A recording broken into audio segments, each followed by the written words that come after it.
Então tá, vamos para depois de uma pausa, né? A gente teve as atividades de verão, tivemos aí uma pausa para outros cursos, né? Que estão inclusive no projeto, no Professor Global e no projeto Videoaulas, a gente deu uma parada nas aulas de teoria de grupo. Então a última aula foi a aula 14, foi no dia 9 de fevereiro. O Franklin falou que ela já está disponível. Sim. Ela já está disponível. Hoje é a aula 15. Então nesse intervalo, 9 de fevereiro, 30 de março, não houve outras aulas. Ninguém perdeu. A aula 14 foi dada dia 9 e hoje nós estamos dando a aula 15. O assunto da aula 14 basicamente está aqui no quadro. Eu resumi aqui no quadro o que nós estamos fazendo nessa aula 14, na aula 15, que é construir as representações matriciais, as chamadas representações irredutíveis, né? Irreducible representation, estou usando aqui a sigla em inglês, as representações irredutíveis de SU2. Então, para isso, nós colocamos aqui algumas relações algébricas e são gerais para SU2. Isso aqui é a álgebra, aquela aula, jx, jy igual a i, jz. Jy, igual a i, jx, jz, igual a i, ji. Chamamos IJ, né? Pode ser X, Y ou Z, 1, 2 ou 3, né? Todos esses operadores são hermitianos. Porque nós estamos trabalhando, então, nós já vimos os geradores de SO2, os geradores de SO3 são, a gente tem representações unitárias, portanto, geradores hermitianos. Nós já tínhamos visto aí, a gente tinha visto que uma representação genérica de SO3, ela é I, o ângulo de rotação, vou fazer uma rotação em torno de um certo eixo, dado pelo vetor M, e aqui os geradores. Então, como esse objeto aqui é uma matriz unitária, tudo isso aqui é real, isso faz com que o J seja hermitiano. Então, os geradores de SO3, os geradores de SO2 são operadores todos hermitianos. Isso já foi visto antes. E aí, J2, que é o J ao quadrado, é JX mais JY mais JZ. Esse I aqui significa soma de 1 a 3. Foi conveniente nós definirmos dois novos operadores. JX mais IJY, que eu chamo de J+. JX menos IJY, que eu chamo de J-. E aí, com isso, a gente pode eliminar. JX é J+, mais J- sobre 2, e JY, J+, menos J- sobre 2i. Só para, às vezes a gente vai precisar passar daqui para lá e de lá para cá. Lembrando então que J+ não é hermitiano. O conjugado hermitiano de J+ é o J- e vice-versa. Então, quer dizer, esse cara aqui não é hermitiano. O hermitiano conjugado dele é J-. E o hermitiano conjugado do J- é o J+, tá? Então, essa relação vale para os dois. Então, J+ conjugado hermitiano é o J-. E o J- conjugado hermitiano, só tirar o conjugado hermitiano daqui, o J+. Um é um conjugado do outro. E aí, a gente sabe que, isso a gente mostrou na aula passada, que esse objeto J2, ele comuta com qualquer componente. Então, J2 completa com Jx é 0. J2 completa com Jy é 0. J2 completa com Jz é 0. Com isso, sabe, já que J2 comuta com Jx e comuta com Jy, claramente J2 vai comutar tanto com J+, quanto com J-. Então essa relação aqui, a gente até pode colocar essa relação aqui, é uma consequência imediata dessa. E aí a gente computou na aula passada também o comutador de JZ com J+, dá um J+. JZ com J-, dá um J-. J+, com J-, o comutador dá 2JZ. Na aula passada também nós mostramos que se a gente chegar aqui, né, essa relação aqui foi, ó, J2 é igual a JX mais JY mais JZ. E aí o que a gente pode fazer? Vamos substituir o JX por J+, mais J- sobre 2. E o JY, o J+, menos J- sobre 2i.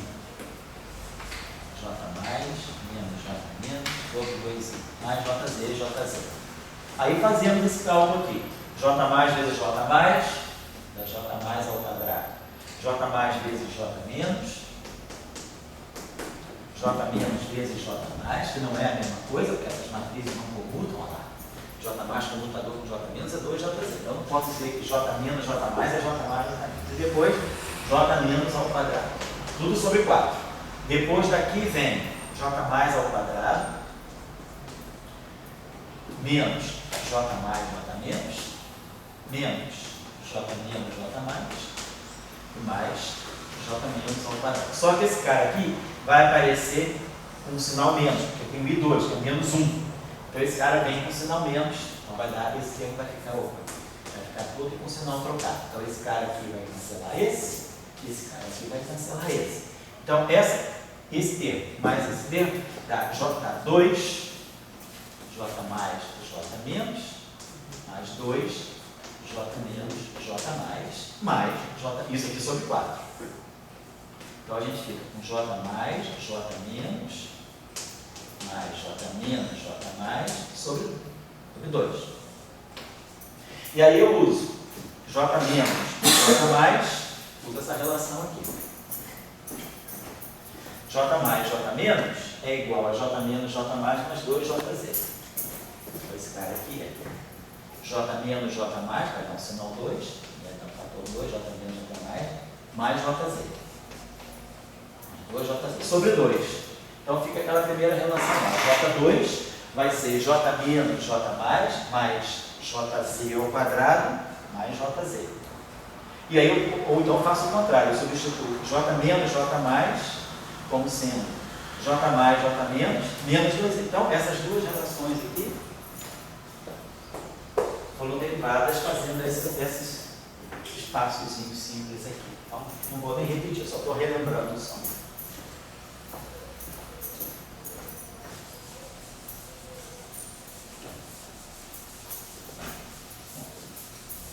Então essa relação aqui. Isso era 2JZ ou JZ ao quadrado?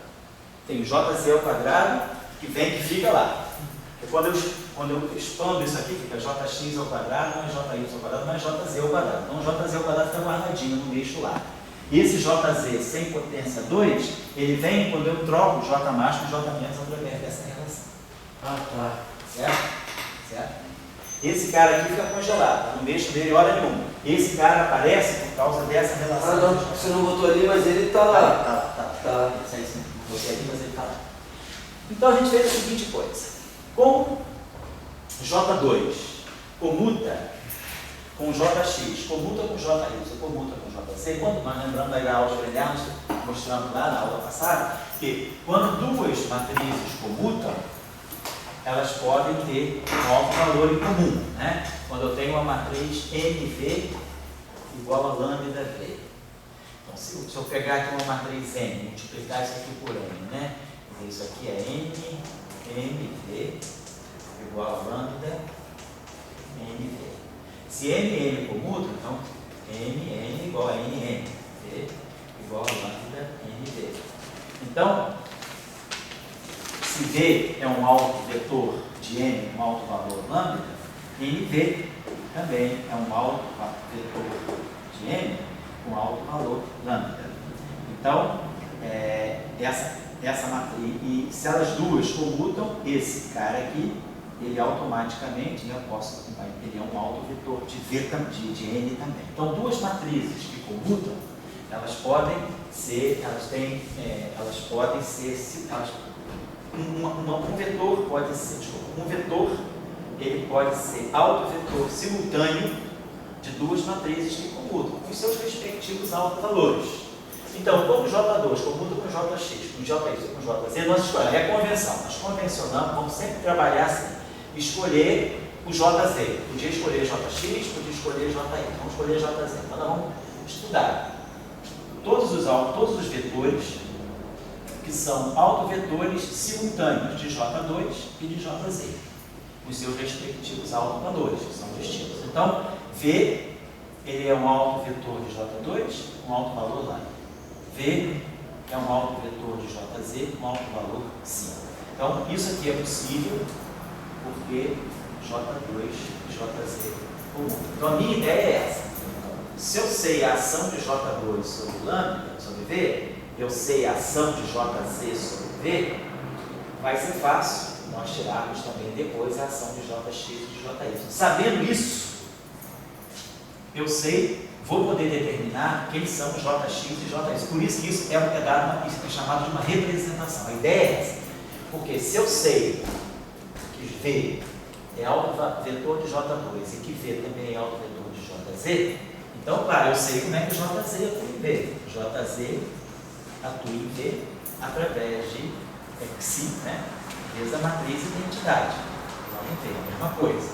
Então, eu sei colocar Jz, quer dizer, esse V aqui, se eu escrever esse vetor aqui, então ele automaticamente, na base que eu tiver esse vetor, essa matriz aqui vai ficar uma matriz diagonal. Então essa é a ideia, né? Então a gente sabe diagonalizar simultaneamente dois operadores que comutam. Agora, se eu sei J2 e sei Jz, nós vamos mostrar ao longo da discussão que nós vamos poder calcular quem é Jx em V e quem é Jy. Então, se eu sei Jx, se eu sei Jy, se eu sei Jz, eu sei tudo. Eu sei todos os geradores. Essa aqui é a ideia. Na aula passada, nós ainda trabalhamos essa relação. Nós mostramos isso aqui. Vamos partir dessa relação aqui. Se Jz, V, é igual a Xi, V, vamos aplicar J mais a ambos os membros dessa equação.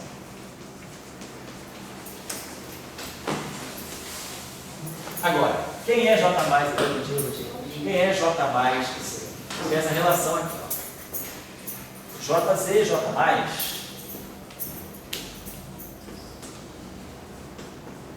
menos J mais Jz é igual a J mais. Então eu posso substituir isso aqui. Ó. J mais Jz é igual a Jz, J mais menos J mais. Então eu vou substituir isso aqui. Vou substituir isso aqui por isso aqui. Então vai ficar Jz, J mais V menos J mais V igual a Xi J mais V. Daí eu passo esse cara para cá. Então eu tenho que Jz, J mais V, Xi mais 1, J mais V. Então esse resultado está aqui. O que nós mostramos com isso? Nós mostramos que J mais, se eu aplicar J mais a V, J mais V continua sendo um autovetor de Jz, só que com alto valor maior. Então, Jz, quer dizer, quando eu aplico V, é autovetor de Jz com alto valor Xi. Quando eu aplicar J mais ao V, J mais V também é um autovetor de Jz, só que com alto valor Xi mais 1. Então, esse J mais, o que ele faz? Sempre que o J mais atuar em V, ele vai levantar Xi de uma unidade.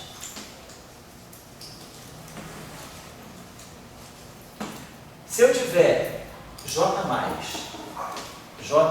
V, eu faço o mesmo exercício. Eu venho aqui agora, boto J mais aqui, boto o outro J mais aqui. Aí uso de novo aquela relação. Passo esse cara com esse usando isso. Vai aparecer um fator 2. Então, J mais V vai levantar Xi de 2 unidades. Então, o que a gente está entendendo é que esse operador J+, ele tem um papel. À medida que ele for atuando em V, ele vai aumentando, ele vai dando novos autovetores de Jz, mas com altos valores que vão crescendo. Então, em princípio, eu teria J elevado a N atuando em V, me daria que esse cara aqui, quer dizer, esse objeto aqui, ele vai estar associado a um autovetor, a um alto valor Xi mais N. Seria isso aqui, ó. Jz, J elevado a N vezes V é igual a Xi mais N vezes o próprio objeto, J elevado a N vezes V. Então, isso está mostrando que esse carinha aqui é autovetor do Jz. um alto valor mais N. Então isso a gente chama de operador escada. J mais é um operador escada. Ele vai aumentando esse alto valor de 1 em 1 unidade. À medida que eu aplicar um J mais em cima do V, eu modifico o V. Eu ganho agora um outro vetor, J mais V. Mas esse vetor novo continua sendo o alto vetor de JZ, só que com esse alto valor. Quando eu aplicar duas vezes, eu faço o mesmo calculinho que eu fiz aqui, vai aparecer um 2. Então é como se eu tivesse JZ, J mais a potência N. Se eu aplicar N vezes esse operador em cima de V, eu vou ganhar um N. E não vou fazer o cálculo, vocês podem agora fazer a mesma tarefinha, em vez de trabalhar com J mais, trabalha com J menos. Então, se esse J menos for aplicado N vezes ao V, ele vai diminuir, ele vai decrescer o psi de N unidades. Então é o que nós chamamos de operadores escada, né? Ladder operators. Então, o J mais e o J menos, na terminologia aí, são chamados de operadores escada. Pode ser steps, né? Mas pode ser ladder também. Então, J mais, ele levanta o psi, ele faz o psi subir. E o J menos faz o psi decrescer. Então, o J mais atuando em V vai levantando, e J menos atuando em V vai decrescendo. Então, agora, J mais comuta com J2. Vamos aqui, ó. Então, esse cara aqui, e quando eu aplicar J mais aqui e J mais aqui, eu não mudo lambda, entendeu? Fazendo isso aqui. Porque eu tinha isso aqui. Posso apagar isso aqui? Vamos retomar aquela relação. Está bem claro isso. Quando eu tinha J2V, é um lambda V. E JZV é um psi V. Então vamos aplicar o J mais aqui na primeira equação. Então eu botei J mais, J2V igual a lambda, J mais V. Porém, J2 comuta com J lambda, com J mais. Esses dois objetos podem ser trocados sem nenhum problema. Então eu posso botar o J2 aqui na frente. Então o que a gente está mostrando com isso? J mais V é alto vetor de J2 com o mesmo alto valor. Eu posso aplicar J mais quantas vezes eu quiser o V. Eu não mudo lambda. Então, J mais. Então, o que está acontecendo é que, se eu começar a jogar o J mais em cima do V, eu não mudo lambda. Por um dado lambda, mas eu mudo o psi. E a mesma coisa vai acontecer com J menos. Se eu fizer o mesmo cálculo botando J menos, eles comutam. Então, se eu aplico J mais, J menos ao V, eu não mudo lambda. Então, o que eu quero dizer com isso é que não altero lambda, por causa dessa relação. Então, J2 atuando em J mais N vezes em cima de V, continua sendo lambda J mais elevado a N. Então, esse objeto aqui, ele mantém o alto valor de J2. A mesma coisa acontece com o J menos. Tanto faz para mais ou para menos. Porém, eu vou variando o psi. Então, isso está me mostrando o seguinte: dado um certo lambda, eu não tenho um único psi associado. Né? Se eu partir daquele psi, eu posso subir o psi e posso descer o psi sem mudar o lambda. Então, para um dado lambda, nós temos vários valores de psi. Vamos determinar quantos, então. Dado lambda, né? Dado lambda fixo, existem diferentes psis associados.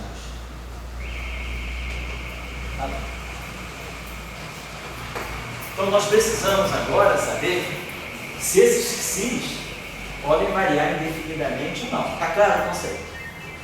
Então o que é preciso saber é isso. Que lambda sendo fixado, eu tenho liberdade de mexer nos psis sem alterar o lambda. Então, dado um certo lambda, eu posso encontrar diferentes autovetores de JZ com o mesmo aumentador lambda de J2. Essa é a questão. Então, eu vou fazer um cálculo simples agora. Você não quis mais ali, só o JZ pode ser feito com aqui. Não, eu falei com você no início, eu poderia ter, é uma questão de conversão. Eu posso fazer o JX, JY ou JZ. Tradicionalmente se escolheu o JZ, mas nada muda se você fizer JX. Tudo vai para JX, para JY ou para JZ. É só uma questão de conversão histórica. Vamos lá. Tentar não apagar essas relações. Então, isso tudo aqui, estando bem claro, nossa questão agora vai ser, bom, já que tem vários x's associados a um único lambda, vamos tentar começar a amarrar esses x's. Será que eu posso jogar quantos x's eu quiser associados ao mesmo lambda? Eu sei que tem vários, agora, tem um limite para isso? Então, vamos ver essa questão. Como é que eu posso amarrar? Então, o ponto agora é como podemos amarrar xi dado o lambda.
Essa é a questão.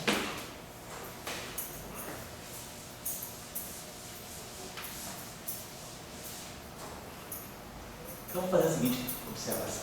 Vamos pegar esse objeto, então, J2, Jx ao quadrado, mais Jx, Jx, mais Jy, Jy,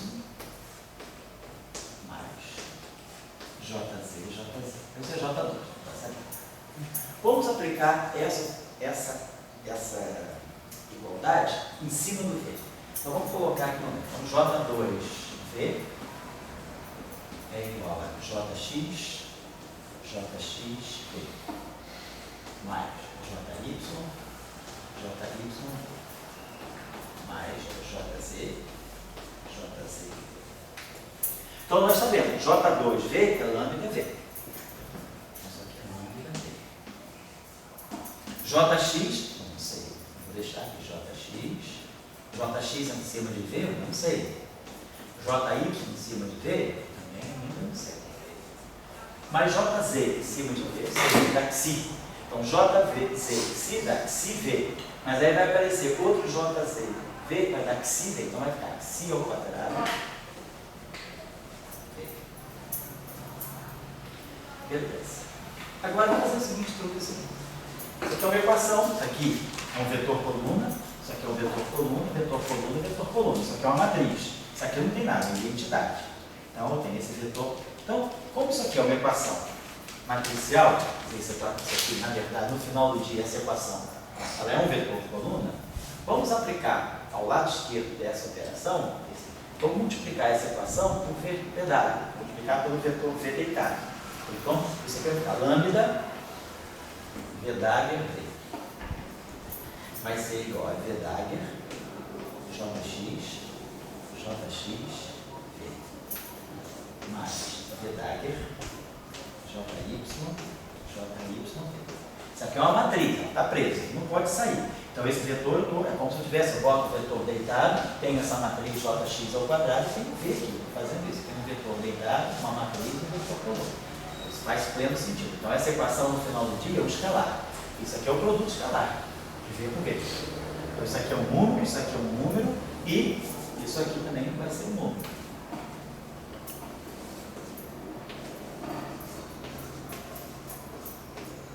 E esse aqui a gente sabe, V dagger é um número maior ou igual a zero, né? Isso aqui é V1 está V1, isso aqui é um módulo do vetor ao quadrado, isso aqui é um módulo do vetor ao quadrado, então são números positivos. Mas vamos observar essa grandeza aqui. Eu não sei quanto vale isso, mas vou mostrar que essa grandeza é positiva. Eu sei isso aqui, então estou querendo saber isso aqui. V da área, JX tem essa grandeza aqui. J é hermitiano. Então, J da área é J. Então eu posso substituir esse aqui por isso aqui. Nenhum problema, porque ele é hermitiano. Agora, se eu observar essa relação aqui, isso aqui, nós sabemos, pelas regras do conjugado hermitiano, isso aqui é a mesma coisa que JXV da área. E isso aqui é o JXV. Não fiz nada demais, só usei a propriedade do conjugado hermitiano. O conjugado hermitiano é o produto dos conjugados hermitianos em ordem reversa. Agora, o que é esse objeto? Esse objeto JZV é um vetor, é um outro objeto, um V'. Então isso aqui é um V'. Então, no final do dia, eu não sei quem é esse objeto, mas o que eu sei? Que esse objeto é o módulo desse vetor ao quadrado, desse vetor V' bendito ao quadrado. Então, esse número aqui, por que eu estou fazendo tudo isso? Só para poder garantir que esse número que está aqui, esse escalar que está aqui, ele é maior ou igual a zero. Ele é o módulo ao quadrado com vetor. A mesma coisa se aplica aqui. Isso aqui é maior ou igual a zero. Então isso me dá uma relação interessante. Isso me mostra que se esse cara aqui é isso aqui que é positivo, mais isso que é positivo, mais isso que é positivo, então esse cara necessariamente é maior ou igual a esse. Então eu já amarro uma relação entre lambda e xi. Esse xi pode ser o que quiser, mas ele vai ter que satisfazer essa relação. Lambda vai ser maior ou igual a C ao quadrado. Por causa dessa relação simples que nós usamos aqui, esse raciocínio que nós usamos aqui.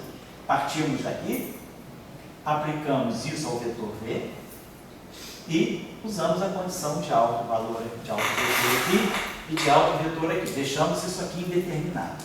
Mas aí multiplicamos essa relação à esquerda por V d'área. E aí eu vi que isso aqui é um número positivo, isso aqui é um número não negativo, maior ou igual a zero, maior ou igual a zero. Aqui também a gente fez esse raciocínio aqui e a gente viu que, na verdade, esse número desconhecido que está aqui, ele é um módulo ao quadrado de um certo vetor, que eu também não conheço, mas é um módulo ao quadrado. Então esse número é maior ou igual a zero. Então eu tenho que lambda é um número maior ou igual a zero, mais outro número maior ou igual a zero, mas que si ao quadrado também é maior ou igual a zero. Então, esse cara aqui necessariamente é maior ou igual a esse aqui. No mínimo é igual a esse. Se isso aqui for zero, se isso aqui for zero, é igual. Mas se esses dois forem positivos, ou um deles for positivo, esse cara é igual. Então, essa relação é sempre verdadeira.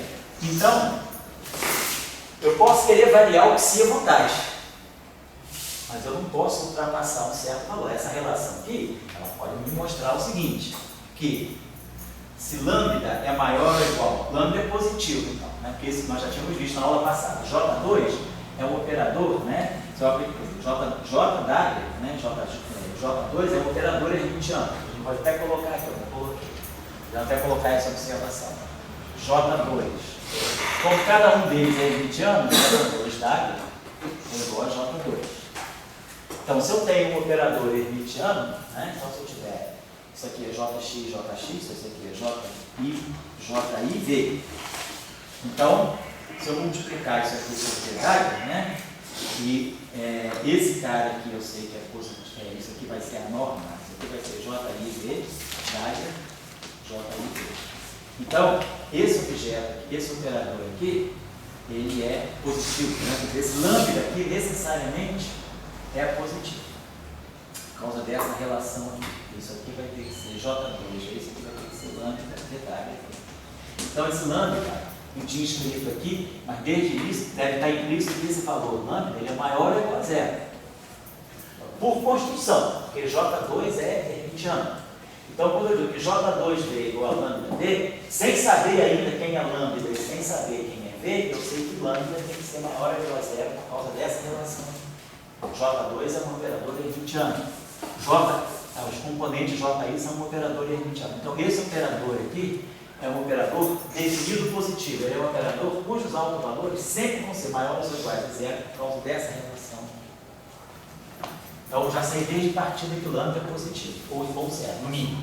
Então, dessa relação aqui, eu posso escrever assim, a lambda é maior ou igual ao módulo de psi ao quadrado.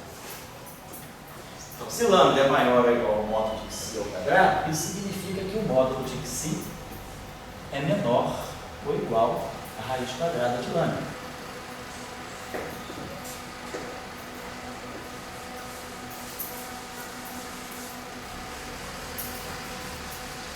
Então, isso mostra que se ele vai ter um valor mínimo, né? Quer dizer, o módulo dele é limitado pela raiz de lambda.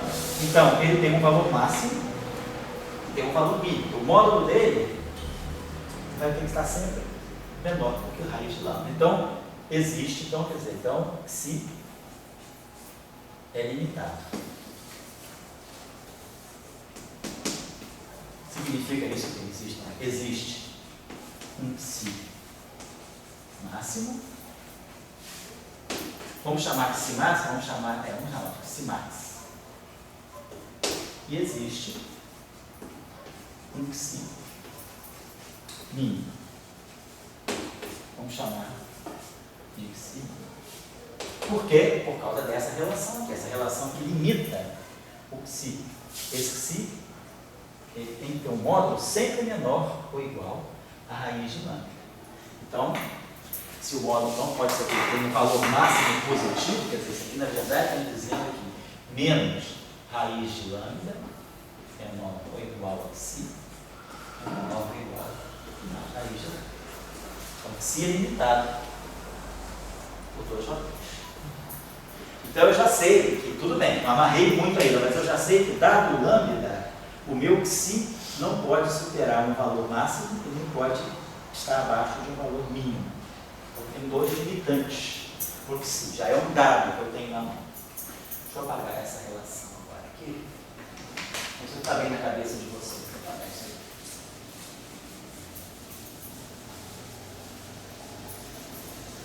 Então, vamos pensar agora só um raciocínio simples.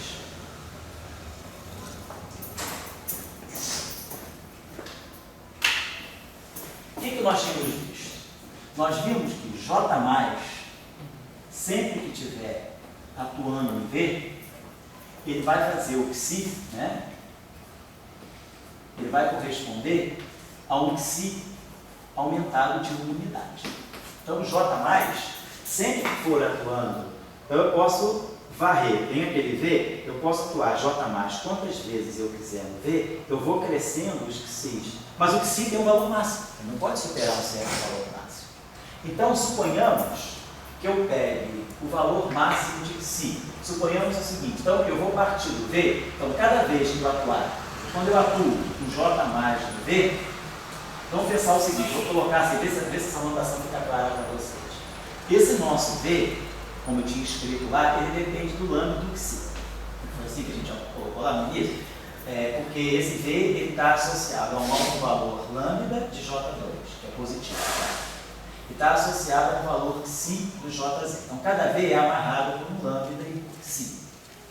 Então, quando eu atuar com o J+ em cima do V lambda psi, nós vimos o que vai acontecer. O lambda fica o mesmo, mas o psi aumenta de uma unidade.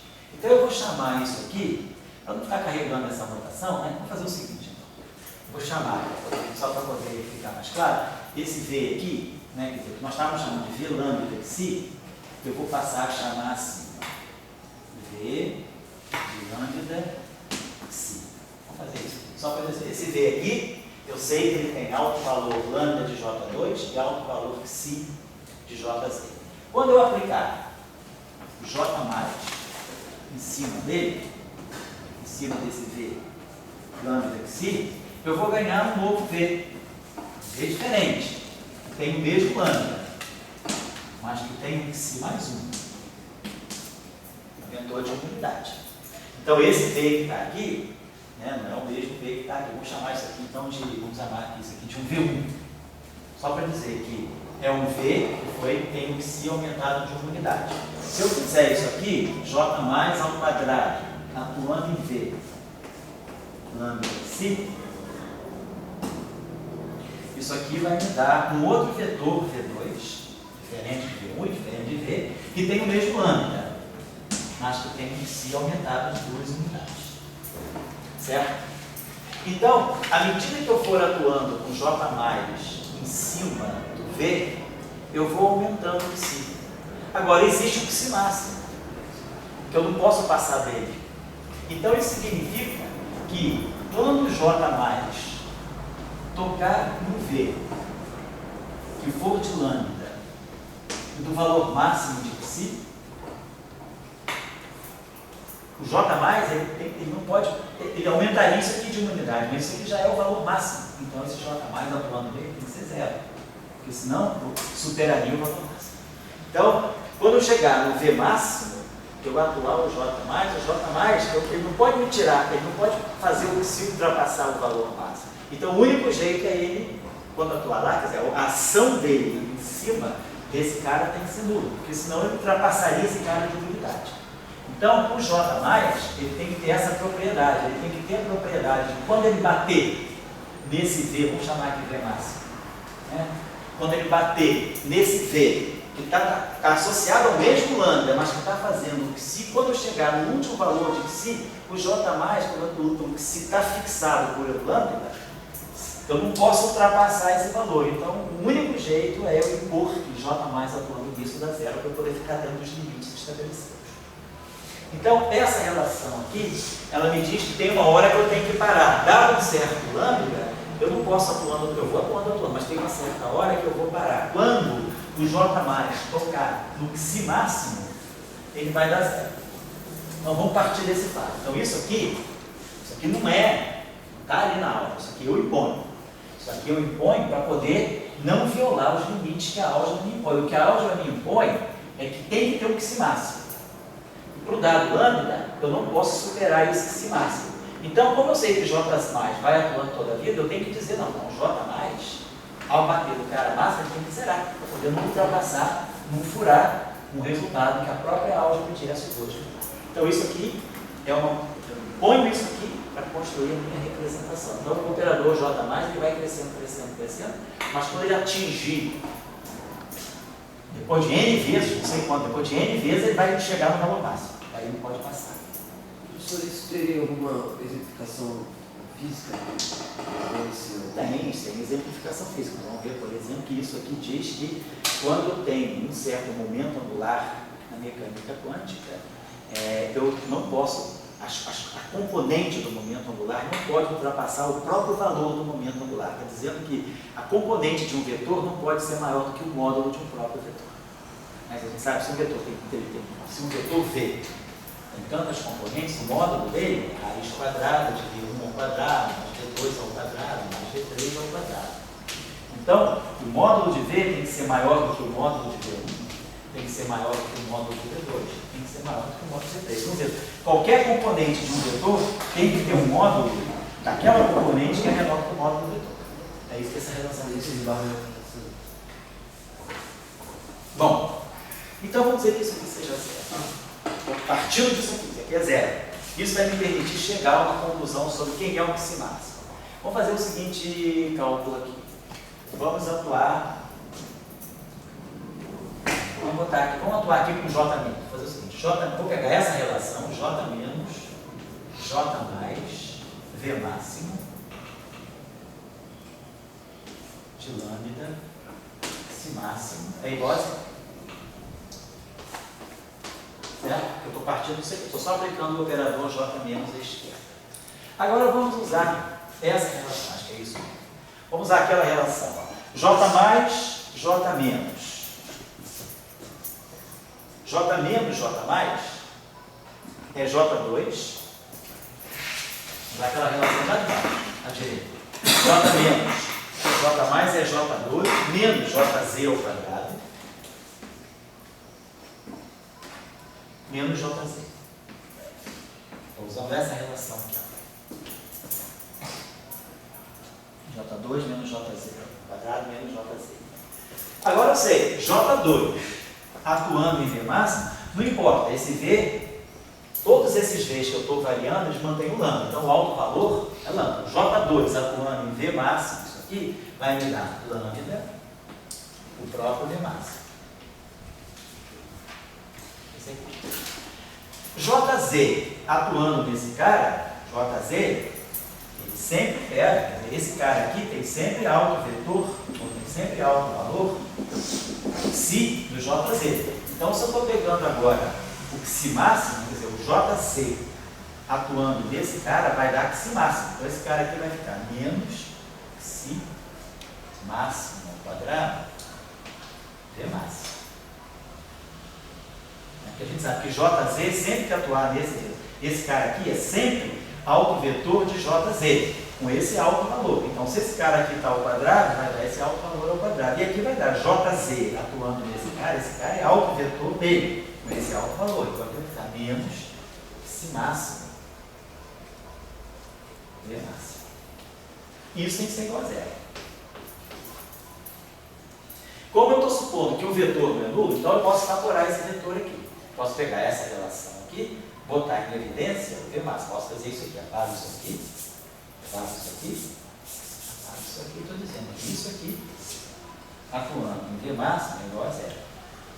Como esse vetor não é nulo, quem tem que ser nulo é esse coeficiente. Então, esse coeficiente aqui está me dizendo o seguinte, uma relação interessante que eu estou achando. O valor de lambda, quer dizer, o valor de psi máximo, né? Lambda vai ter que ser psi máximo multiplica psi máximo mais 1. Então, eu já consigo começar a amarrar as coisas.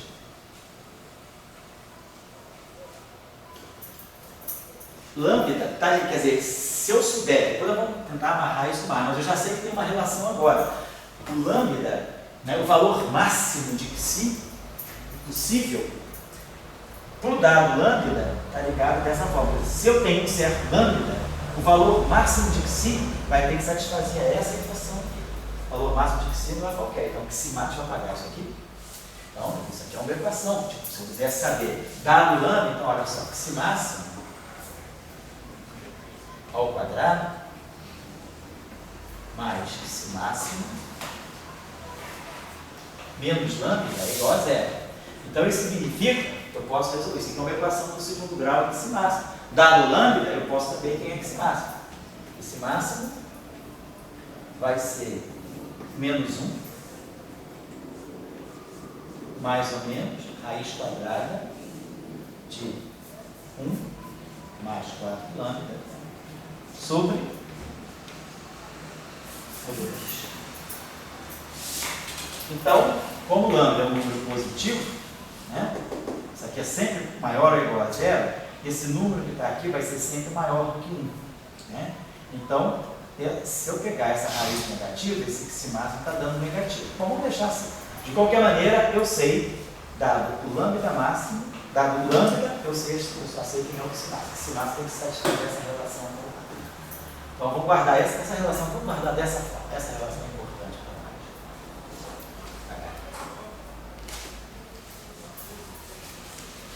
Agora, a mesma coisa acontece com o J-. Quando eu pegar esse V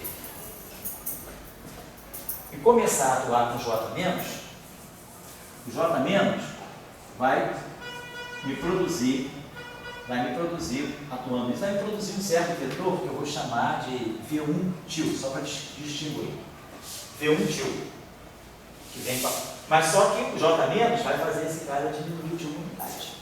Então, cada vez que o J- atuar nesse V, ele vai manter o lambda, mas vai diminuindo o psi. A mesma coisa que quando eu tiver J- ao quadrado, eu vou ter um vetor V2 til, para distinguir do V1. V1 é quando tem J+, e V1 til é quando tem J-. E aí, mais a mesma coisa, diminuindo de 2 unidades.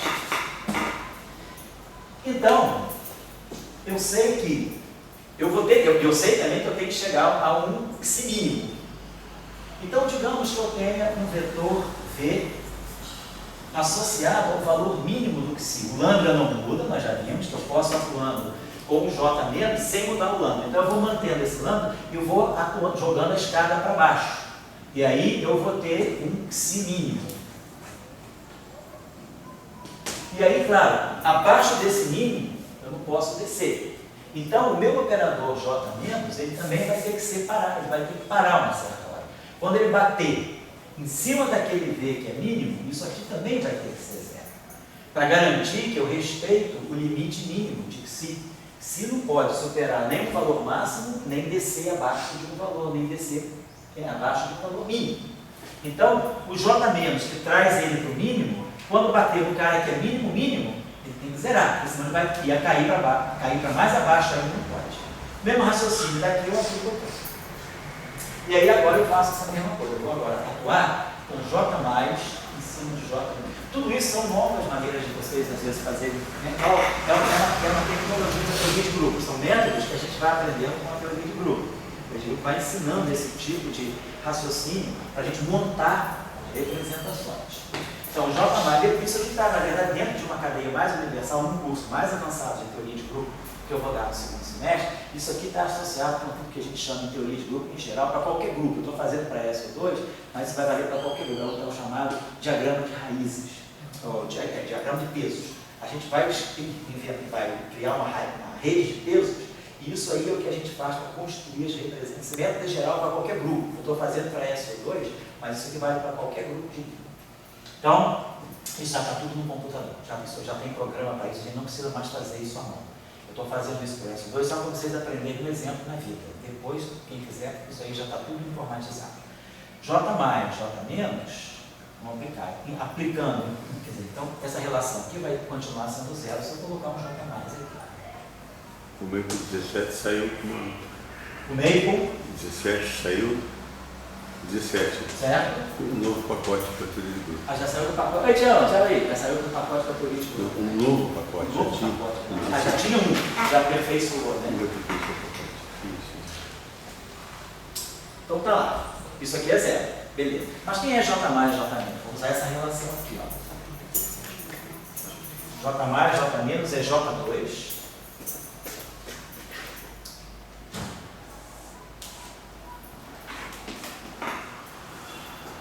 Menos JZ ao quadrado, mais JZ.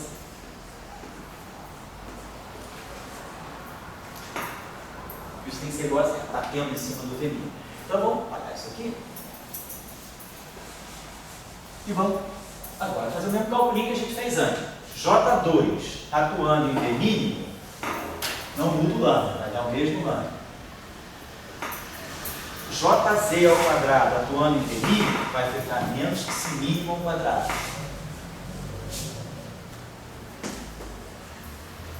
E Jz atuando no V' vai ficar aqui mais do que C'.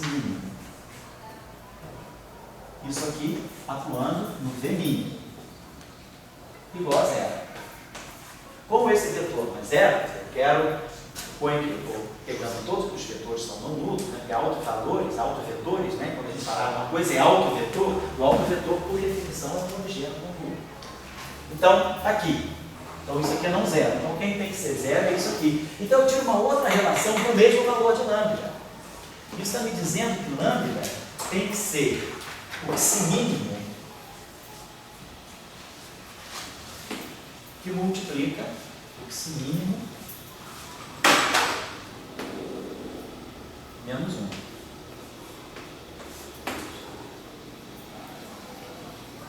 Então isso me coloca em confronto com Psi máximo e Psi mínimo. Porque eles têm que se compor dessa forma para dar o mesmo.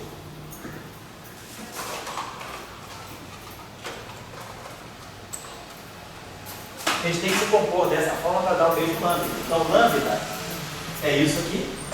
O Psi máximo respeita a lambda dessa forma, mas o Psi mínimo respeita o mesmo lambda, só que dessa forma.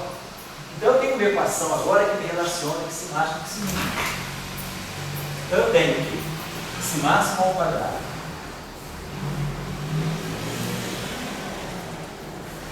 mais Psi máximo é igual a Psi mínimo ao quadrado menos Psi mínimo.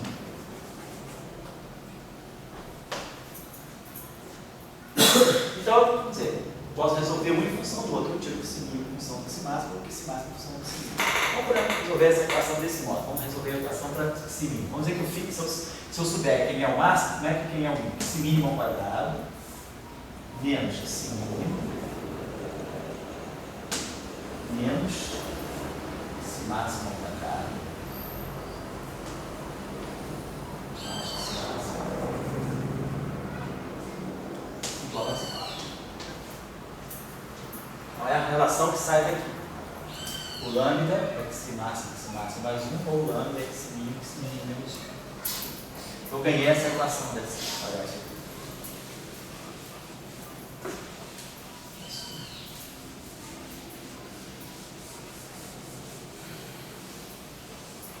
Então, posso resolver essa equação. Vamos tentar fixar o xi mínimo em função do xi máximo. Então, isso aqui vai ficar 1 mais ou menos raiz quadrada de 1 mais 4 xi máximo ao quadrado mais 4 xi máximo sobre 2.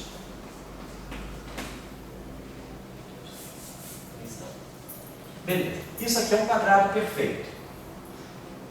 Isso que está dentro da raiz aqui, ó, é 2xi máximo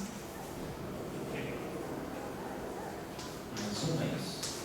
Ao quadrado? É. Então dá 4xi máximo ao quadrado mais 4xi máximo mais 1. Então, esse xi mínimo ele vai ser 1 mais ou menos 2xi máximo mais 1 sobre 2. Se eu pegar o sinal mais, isso vai me dizer que o xi mínimo é maior do que o xi máximo. Se eu pegar o sinal mais, vai ficar 2xi máximo mais 2 sobre 2. Isso me daria que o xi mínimo é xi máximo mais 1, que é absurdo. Se eu estou partindo do pressuposto que tem um mínimo e tem um máximo, o mínimo tem que ser menor do que o máximo. Eu não fiz nenhuma inconsistência. Então, o sinal mais não tem sentido nessa equação. A raiz positiva aqui não faz sentido, porque ela daria um xi mínimo maior do que o xi máximo. Porque a gente sabe sempre que uma equação do segundo grau, ela tem duas soluções, mas nem sempre as duas soluções, dependendo do problema que eu estou tratando, nem sempre as duas soluções são realmente aceitáveis. Então, nesse caso, ou seja, na premissa eu tenho um xi máximo, e eu fui descendo até um xi mínimo. Então, é claro, o xi mínimo tem que ser menor do que o xi máximo. Então, isso aqui violaria essa condição. Então, só sobra o sinal. E aí, esse 1 cancela com esse 1, então a gente mostra uma coisa muito interessante. O xi mínimo é menos do que o xi máximo. Então, tem uma simetria. Então, o valor máximo sendo 1, o valor... Então, eu tenho a seguinte relação. Eu tenho que lambda é xi máximo mais 1. E sei que lambda é xi mínimo, já tínhamos visto isso, xi mínimo menos 1. Mas agora vamos usar essa relação. Quem é o xi mínimo? É menos do que xi máximo.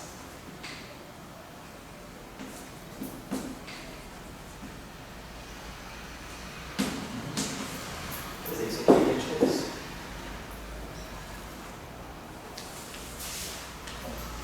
Plenamente consistente.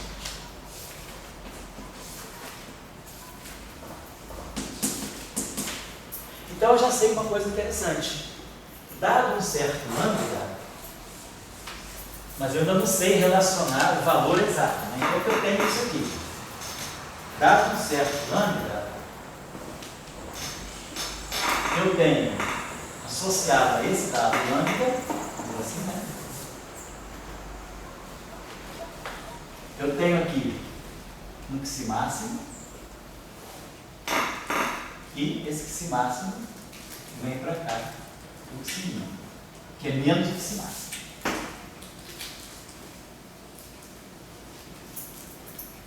Então significa que eu tenho vetores que vão fazendo isso, né? Eu tenho V de lambda xi máximo, aí tenho V1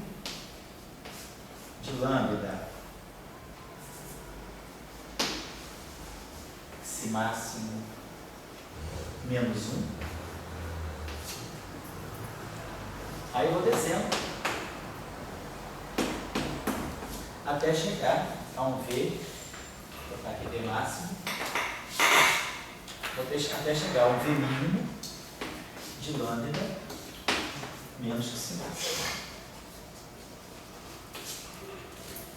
Certo? Então, o que a gente observa? Como é que eu saio daqui e chego aqui? Não é atuando com J menos?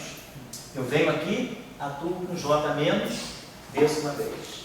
Atuo com outro J menos, desço outra vez. Atuo com outro J menos, desço outra vez até chegar aqui.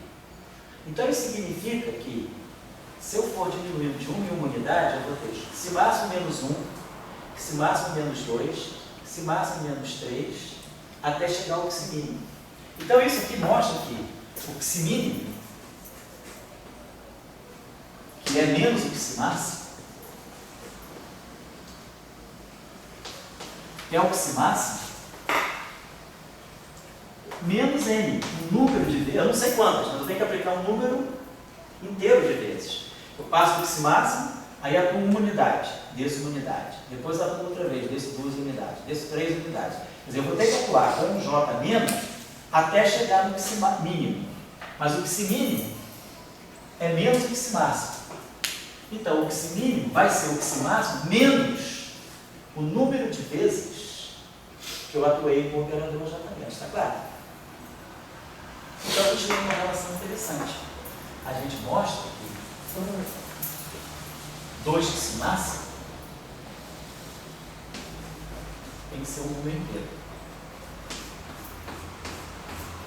Ou seja, o valor máximo de xi compatível com um certo lambda é n sobre 2. Esse n é um inteiro não negativo. Quer dizer, n igual a 0, 1, 2. É o número de vezes que eu atuo com J menos.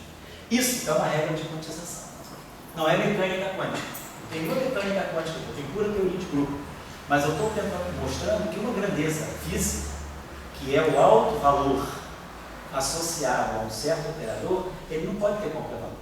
Ele só pode ser um inteiro sobre 2, ou seja, um inteiro ou sem inteiro. Então ele pode ser 0, meio, 1, né? Quer dizer, quando o n for 0, xi máximo é 0. Quando o n for 1, xi máximo é meio. Quando o n for 2, xi máximo é 1. Então isso mostra que o xi máximo ele vai ser sempre um inteiro sobre 2, ou seja, um inteiro ou um semi-inteiro. Quando for par, dá um inteiro. Quando for ímpar, dá um semi-inteiro. E aí, a gente já sabe quem é o lambda. Lambda, a gente já aprendeu, lambda é xi máximo mais 1. Mas o que eu consegui provar é que esse xi máximo ele tem que ser um inteiro sobre 2. Esse xi máximo aqui, ele vai ser sempre dessa forma, n sobre 2. E aqui, n sobre 2 mais 1.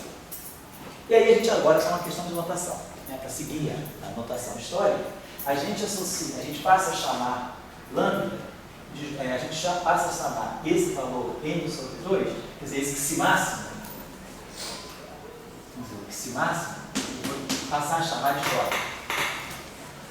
Vamos ver a notação, para não ficar carregando xi máximo, chamar de J. Onde esse J é um n sobre 2.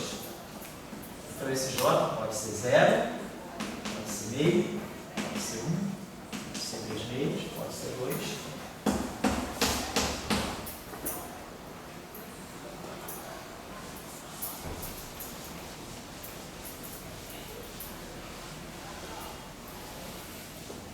Então, vamos retomar nossas convenções. A gente tem um J2, aí eu vou ter aqui um V. Então, a gente está vendo que aquele lambda, ele está amarrado a um certo valor de J. Então, para nós, lambda, se eu chamei xi máximo de J, então lambda para mim é J mais 1. Então, esse valor J, ele é definidor. Porque se eu sei J, se J é 0, lambda é 0. Se J é meio, lambda é meio vezes 3 quartos. Se J é 1, isso aqui é 2, e assim vai. Então eu sei todos os fixados J, dado um único número J, eu sei quem é lambda. Então vamos chamar isso aqui de V, em vez de chamar de lambda, eu vou chamar de J, porque o lambda é fixado por J.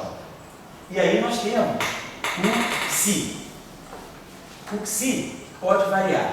Então, o Xi, então a gente sabe, o Xi, ele vai variar desde J até menos J. De 1 em 1 unidade. Ele vai variar de J até menos J, porque o Xi máximo é J. Então eu resolvi nomear dessa forma. Para mim eu vou definir, então para fixar a notação, que é padrão. O Xi máximo eu vou chamar de um número de um J, que é um inteiro ou um semi-inteiro. E o lambda fica amarrado por esse J. Então, dado J eu sei lambda. Então, eu vou trabalhar tudo com J. Dado J eu sei lambda. Mas agora, eu sei que o Xi, ele varia desde um valor máximo, que é o J, até um valor mínimo, que é menos que Xi máximo, portanto, é menos J. Então, eu vou ter diferentes valores. Então, eu começo com esse cara aqui é sempre o lambda, esse aqui é o lambda. O Xi, ele começa com J. Depois eu posso ter um V de J, Xi igual a J menos 1.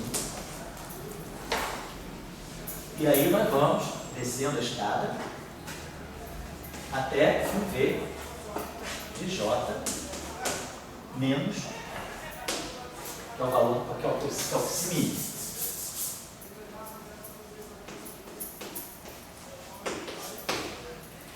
Então, a mídia, né, vamos dizer assim, a mídia da física, normalmente, em vez de chamar esse Xi, normalmente se associa a esse Xi um outro número que a gente chama de M, um número M, que varia desde... A gente pode até colocar MJ, para dizer que é o M associado ao J. Então, dado certo o J, esse Xi varia desde J até menos J. Então, a notação que a gente passa a adotar na literatura é... Muitas vezes a gente define, então, o V, ele depende de lambda, quer dizer, que é dado pelo J, e aqui um MJ. Muitas vezes se representa isso por um Xi, quer dizer, função de ômega, de J, MJ. São 3 notações possíveis. E muitas vezes usa-se a notação de Dirac, que se usa o chamado ET. Faz isso aqui, J, MJ. É uma outra maneira de representar a mesma coisa. Um vetor. No fundo, isso tudo aqui é um vetor. É um vetor. Então, qual é a característica desse vetor? A característica é que J2 atuando no Psi, vamos botar essa notação da mecânica quântica, J, MJ, ele dá o lambda. Quem é o lambda? O lambda é J mais 1.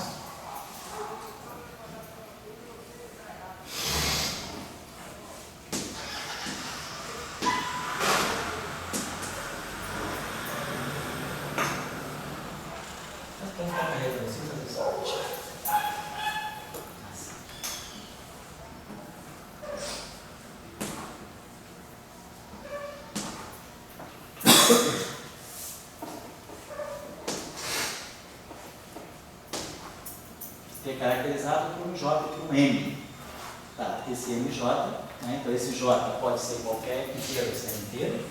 Então esse J é um inteiro sobre 2, é sempre positivo, não é? M sobre 2, né? A 0 sobre 2. A 0, então, 0, meio, 1 e assim vai. E o MJ, dado um certo J, para cada J, esse M varia desde menos J até mais J, de 1 em 1 unidade. E o JZ, vou dar um intervalinho, tá? JZ, atuando nesse objeto. Agora vamos começar a trabalhar casos explícitos para poder fazer isso ficar agora mais inteiro, tá? A gente tirar as matrizes mesmo. Isso aqui dá. O alto valor que dá aqui é o Xi. Então, o Xi, a gente passou a chamar de M. adotou essa notação, né? No lugar do si, vamos chamar do M associado àquele J. Então, M, si, J, M, J. Então, dado um certo J, eu vario de menos J mais J. Então, eu tenho 2J mais 1 valores de M. Então, aqui eu tenho 2J mais 1 valores de MJ. Vai de menos J até mais J, quer dizer, se for 1, vai menos 1, 0 mais 1. Se for meio, vai de menos meio até mais meio. Então, a gente vê que o número de valores possíveis é sempre 2J mais 1. Meio dá 2J mais 1 dá 2. Se for 1, dá 3. Assim vai. Então eu tenho sempre 2J, então existem 2J mais 1 valores distintos associados a J fixado. Então, o que a gente vai dizer, né? Varia de média, até média de 15, a gente vai demorar.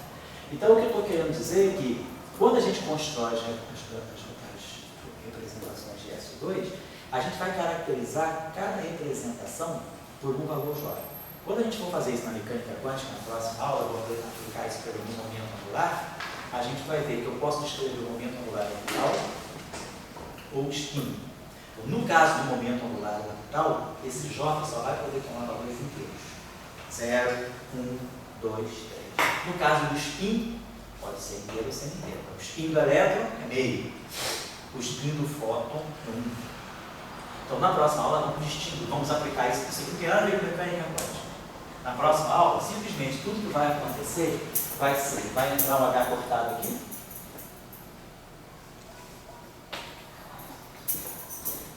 Vai entrar um H cortado ao quadrado aqui. E vai entrar um H cortado aqui. Mas a quantização, o fato dos valores não serem contínuos, não serem discretizados em unidades de meio, isso não é um fato da mecânica quântica. Isso é um fato da teoria de grupos. Então, a mecânica quântica só coloca o H cortado. Então, a quantização do momento angular está ligado à álgebra do SO2. O valor H cortado está ligado, aí sim, a mecânica quântica vai entrar em ação. Na próxima aula a gente vai ver por que é que o momento angular na mecânica quântica satisfaz a essas regras. Aí eu aplico essas regras ao momento angular da mecânica quântica. Simplesmente, na mecânica quântica, tudo que vocês estudarem sobre o momento angular orbital e sobre spin na mecânica quântica, nada mais é do que representações do grupo SO2. Não tem nada a ver, em princípio, com a mecânica quântica. O único trabalho da mecânica quântica, que é um trabalho altamente não trivial, né, que deu o prêmio Nobel, ele descobriu o H cortado. Foi o Max Planck, né, o Planck colocou o H cortado. Quando ele descobre que tem uma constante fundamental da natureza por trás disso tudo, é que é a grande revelação. Então, a física, ela entra com o H cortado, mas isso aqui é pura matemática. Quando não tiver H cortado, isso aqui é pura álgebra linear. É pura teoria de grupos, né? Estou discutindo como é que eu posso representar as matrizes do grupo SO2. Então a gente vai dar um intervalinho e vamos parar por aqui. Então, para nós, deixa eu colocar mais só um instantinho, só para finalizar aqui a última coisa. Então, para nós, isso que está aqui, esse quadro que está aqui, então, isso aqui é uma quantização, porque o objeto J só pode, ele não é contínuo, não pode ter qualquer valor, ele só vai poder ter valores inteiros ou semi-inteiros. Então, aqui eu tenho uma, vamos dizer assim, uma quantização. Apesar de não ter mecânica quântica, eu tenho uma quantização, uma grandeza que só aparece como múltiplo do meio. Então, é meio vezes 0, meio vezes 1, meio vezes 2, meio vezes 3, quer dizer, isso aqui é um meio, é meio vezes n, é o n sobre 2 que nós mostramos, né? Então, meio vezes n. Então, é 0, é meio, é 1, é 3 meios, é 2. Então, eu tenho uma quantização em unidades de meio. Então, esse número J, esse valor J, ele é quantizado em unidades de meio. Na mecânica quântica, ele vai ser quantizado em unidades de H cortado sobre 2. Então isso é a quantização. E esse quadrinho aqui, com tudo isso aqui, que nós chamamos de uma representação irredutível de SO2. Quer dizer, tanto da álgebra de Lie de SO2, que é isomórfica, a mesma álgebra de SO3. Então SO2 é SO3 e tudo é caracterizado por um valor J. Dado esse valor J, nós vamos saber construir qualquer matriz a partir do J. Então, se J é zero, é o que a gente vai chamar de representação escalar. Se J é meio, é o que nós vamos chamar de representação espenorial. Se J é 1, é o que nós vamos chamar de notação de representação vetorial. Então, na próxima aula, daqui a 15 minutos, a gente vai começar a trabalhar os valores explícitos de J. Certo? Agora, você quer fazer algum comentário? Não, eu estou um pouco nessa direção, porque para a gente entender, você começa com uma álgebra vetorial. Isso. Daí você vê matrizes que comutam, Jogo de etc. matriz, jogo de E daí você joga, mexer com Isso. altos valores. Isso. E daí você vai vindo e chega nisso aqui, certo? Agora, depois desse jogo da álgebra linear, vem o jogo de teoria de grupo. Então você tem essa aí representação. Isso. E depois vem com ela o significado de unidades físicas. Quais são os significados? Exatamente. Porque, vamos colocar assim, a gente, quer dizer, a teoria de grupo, ela me deu o grupo SO2, que a gente já sabe. O que é o grupo SO2? O que ele faz?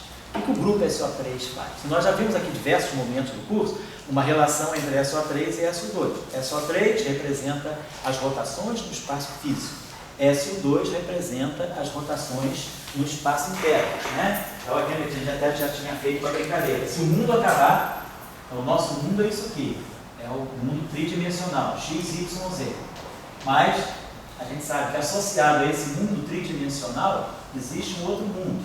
Aqui moram os vetores e aqui moram os espinores. Se esse mundo acabar, tem um hecatombe, acaba o mundo. Mas se o mundo espinorial não acabar, nós já aprendemos que a gente pode construir, reconstruir o mundo a partir dos espinores. Entendemos que a gente já fez aquela relação. Dado um espinor e dada a matriz de Pauli, eu posso construir as próprias coordenadas do espaço-tempo. Então essa relação aqui garante a vocês, né, que se o mundo acabar, mas sobrar um neutrino para contar a história, a partir desse neutrino eu posso reconstruir o universo. Tá? Então mostra aqui, a partir do mundo, isso aqui é o mundo mais fundamental. A partir dos espinores, isso aqui é o SO3, isso aqui é o SO2. Então, ali pode sobrar neutrino ou elétron também? Também pode sobrar elétron. Né? Eu não digo nem elétron, quando você quiser elétron, até se combine com os prótons, que pode sobrar no fundo é radiação, neutrino e luz, vamos dizer assim. Né? Então, se o SO3 está aqui, no mundo físico, o SO2 está aqui. A partir desses caras eu sei construir esses, mas a partir desses eu não sei construir esses. Então o mundo mais fundamental é esse. Então se a gente tiver um mundo abstrato, que é o mundo dos espinores, que é um mundo complexo, de duas dimensões, que não está no próprio espaço e tempo, a gente consegue, lá desse mundo, controlar tudo o que acontece aqui. A gente viu, qualquer rotação que eu faço aqui, os espinores lá estão sabendo. Rodou aqui com a matriz SO3, esse espinor roda lá com a matriz de SO2. Então essa relação aqui me diz que eu tenho, a partir de um espinor, pelo menos um espinor, mas existe uma infinidade, mas a partir de pelo menos um espinor, eu posso reconstruir as coordenadas do espaço-tempo. Então, isso é que é o objeto fundamental para nós é o SO2. O SO3 ele é menos fundamental nesse sentido. Quem dá o tom da música é o SO2. Então, isso aqui, como a Glória falou, é um jogo de matriz. Eu tenho uma álgebra, SO2, que satisfaz a teoria pura relação algébrica, álgebra linear. Só saber o que é comutador e o que é operador hermitiano.